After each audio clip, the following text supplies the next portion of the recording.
di Kabupaten Aceh Jaya. Pasar murah ini juga dilakukan bekerja sama dengan Disperindak Kop Aceh Jaya yang berlangsung di sejumlah titik.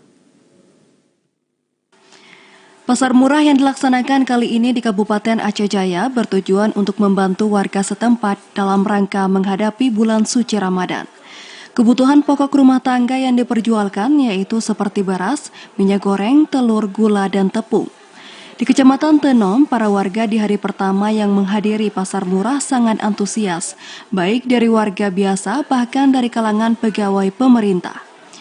Harga barang yang diperjualbelikan di pasar murah itu yaitu beras 1 sak Rp85.000, telur 1 papan Rp34.000, minyak goreng 2 liter Rp25.000, tepung 1 kg Rp8.000, dan gula 2 kg dengan harga Rp20.000.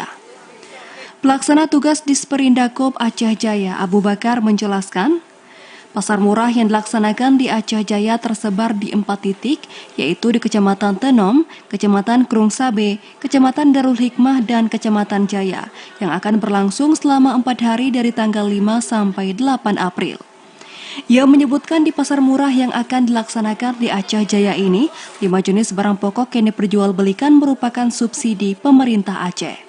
Dalam rangka operasi pasar menyambut bulan suci Ramadan yang rencananya akan dilaksanakan di 4 titik awal, nanti di bulan Ramadan akan dilanjutkan untuk beberapa titik yang lain.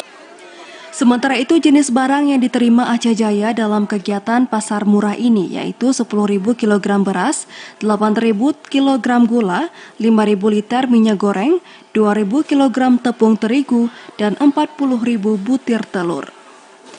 Dengan adanya pasar murah ini, warga setempat diharapkan dapat memenuhi kebutuhan pokok dalam menyambut megang dan bulan suci Ramadan.